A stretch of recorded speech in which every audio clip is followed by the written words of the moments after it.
नमस्कार दोस्तों, मैं राजकुमार मौर्य। 2024 के लोकसभा चुनाव के बाद दो राज्यों के विधानसभा चुनाव का ऐलान हो चुका है, जम्मू कश्मीर और हरियाणा। आज की इस वीडियो में आपको बताने जा रहे हैं हरियाणा के चुनाव को लेकर सर्वे आ चुका है न्यूज़ 24 का। आपकी जो भी राय हो हरियाणा के विधानसभा चुनाव के बारे में, आप अपनी राय कमेंट जरूर करिएगा। सबसे पहले मैं आपको बता दूं, हरियाणा में जो वोटिंग होगी 1 अक्टूबर को होगी।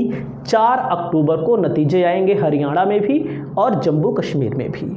वहीं पर आप देख सकते हैं हरियाणा की जो प्रमुख पार्टियां चुनाव लड़ रही हैं, कांग्रेस है, सत्ताधारी पार्टी वर्तमान में भारतीय जनता पार्टी है। नायब सैनी को भारतीय जनता पार्टी ने मुख्यमंत्री बनाया है और नायब सैनी के पहले मनोहर लाल खट्टर मुख्यमंत्री हरियाणा के थे।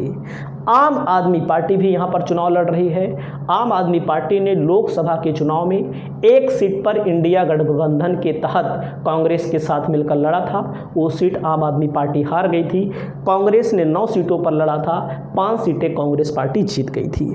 10 सीटों पर बीजेपी ने लड़ा था, 5 सीटें बीजेपी जीती थी, 5 सीटें कांग्रेस ने जीती थी। वहीं पर जेजेपी है, दुष्यंत चौटाला की पार्टी, इनको कोई भी सीट नहीं मिली थी। लोकसभा चुनाव के पहले बीजेपी के साथ सरकार में थे, लेकिन लोकसभा चुनाव के जस्ट पहले बीजेपी से सरकार से अलग हो गए। अगर आप थोड़ा सा ध्यान देंगे, 2019 में विधानसभा का जब चुनाव हुआ था तब क्या हुआ था, बीजेपी को 40 सीट मिली थी। 90 की विधानसभा है, बीजेपी को 40 सीट मिली थी और कांग्रेस को 31 सीट मिली थी। जेजेपी को यहाँ पर कितनी मिली थी, 10 सीट मिली थी। वहीं पर इनलो को 1 सीट मिली थी, निर्दलियों को 7 सीट मिली थी। एक पार्टी और छोटी पार्टी है HLP, उसको भी 1 सीट मिली थी। समझिएगा, यानी कि 40 पूर्ण बहुमत की सरकार नहीं थी। जेजेपी के साथ गठबंधन हुआ था और जेजेपी और बीजेपी ने मिलकर सरकार चलाया था। अब बात आती है न्यूज़ 24 का जो सर्वे है। आज के समय में जो मीडिया है, मीडिया में न्यूज़ 24 की विश्वसनीयता आज भी बनी हुई है। आप सब जानते हैं न्यूज़ 24 पर। और वहीं पर कांग्रेस के भीतर अगर आप देखेंगे थोड़ा से, कांग्रेस के भीतर 2 चीज़ें हैं। कांग्रेस के भीतर इन 2 नेताओं के बीच कांग्रेस के अंदर खींचतान मची रहती है। कुमारी शैलजा हैं, भूपेंद्र हुड्डा हैं। वहीं पर आपको मैं बताना चाहता हूं, बीजेपी अमित शाह और मोदी के नाम पे चुनाव लड़ने जा रही है और जब चुनाव लड़ने जा रही है तो मैं आपको पूरा यहाँ पर जो सर्वे आया हुआ है उस सर्वे के आधार पर मैं आपको दिखा देता हूँ और आपकी जो भी राय हो आप अपनी राय ज़रूर दर्ज करिएगा। और सबसे पहले जब पूछा गया हरियाणा में बीजेपी को कितनी सीट जीतेगी, हरियाणा में बीजेपी कितनी सीट जीतेगी, तो आप समझ सकते हैं हरियाणा में बीजेपी कितनी, 0 से 15, 16 से 30, 31 से 45, 45 प्लस। अभी मैंने भी देखा नहीं है कितनी सीट हरियाणा में बीजेपी जीतेगी, तो मैं किसी पर टिक कर देता हूं। मैं सबसे ज़्यादा वाले पर टिक कर देता हूं, नहीं लोग कहेंगे तुम भी इस पर टिक कर रहे हो। मैं 45% वाले पे टिक कर दिया, मैंने 45 प्लस वाले पे मैंने टिक किया, तो जानबूझकर मैंने टिक किया। हम जो कह रहे हैं 11% जिस पर मैंने टिक किया, लेकिन ज़्यादातर लोगों ने बीजेपी को सीटों के बारे में 0 से लेकर 15 सीट बोला है। 68% लोगों ने बोला है कि 0 से लेकर 15 सीट तक बीजेपी को मिल सकती है। 16 से लेकर 30 तक 16% लोगों ने कहा है। 31 से लेकर 45 तक 5% लोगों ने कहा है। अगर आप 2009 में जाएंगे, 2009 का आंकड़ा खंगालेंगे तो बीजेपी को अमूमन 3-4 सीट यहाँ पर मिलती थी बस।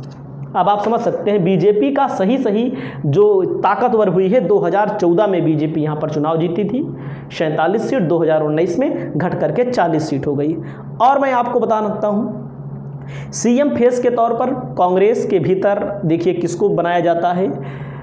अब मैं आपको बताता हूँ हरियाणा में कांग्रेस को कितनी सीट मिलेगी। हम सबसे कम वाले पर टिक करेंगे, यहाँ पर सबसे कम वाले पर टिक करेंगे तो आपको खुद ही पता लग जाएगा। 70% लोग कह रहे हैं, अभी ज़्यादा वाले कर देंगे तो हमारा भी बढ़ जाएगा ना। 70% के लोग कह रहे हैं कि कांग्रेस को 45 प्लस सीटें मिलेंगी। 31 से 45 सीटों के बीच 16% लोग कह रहे हैं। 16 से 30% के लोग 3% लोग कह रहे हैं कि 16 से 30, 10% लोग कह रहे हैं 0 से 15 सीटें मिलेंगी। अब यहाँ पर जेजेपी को कितना सीटें मिलेंगी, जननायक जनता पार्टी को कितनी सीटें मिलेंगी, न्यूज़ 24 का सर्वे है दोस्तों। पिछली बार 10 मिली थी, तो मैं इस बार भी 10 पर टिक करता, 10 पर नहीं, मैं 30 पर टिक कर देता हूँ अपने आप से। तो यहाँ पर 0 से 10 के अंदर 87% लोग यहाँ पर कह रहे हैं। वैसे भी जेजेपी की जो हैसियत है वो इस समय डाउन हो चुकी है। क्यों डाउन हो चुकी है? क्योंकि अगर यहाँ 0 से 5 भी लिखा होता ना, तो 0 से 5 वाली संख्या ज़्यादा होती यहाँ पर। ये भी हम आपको बता दें। तो आपको मैं बताना चाहूँगा कि ज़्यादातर लोगों का ये मानना है कि बीजेपी कांग्रेस की सरकार, वहाँ हरियाणा में बीजेपी सरकार नहीं बना पाएगी। क्यों? इसके पीछे एक कारण है दोस्तों, मैं आपको स्पष्ट कर दूं। जब थोड़ा से आप सुन लीजिएगा, ज़्यादा टाइम नहीं लेंगे, क्योंकि हम उस फैक्ट पर जाना चाहेंगे। 2024 जनता का पोल है, जनता का पोल सब थोड़ी पोल देते हैं। जो अभी 2024 में चुनाव हुआ है भैया, यहाँ पर अगर हम देखें 2024 के चुनाव में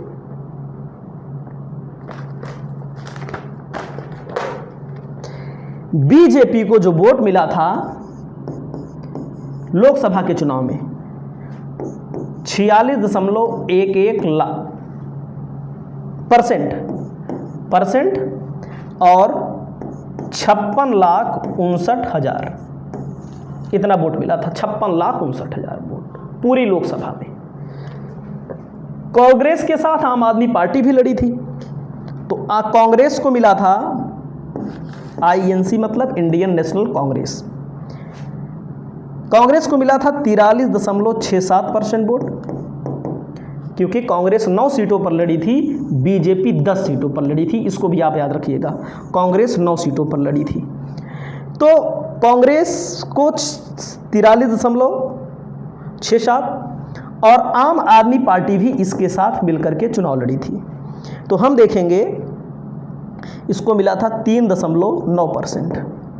जेजेपी को 1% वोट नहीं मिला था, 0.87% वोट मिला था।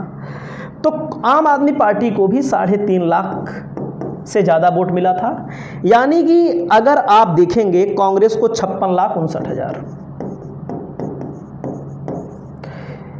56 लाख, ये है 96,000, सॉरी इसमें गलती हो गई है, 96,000 है।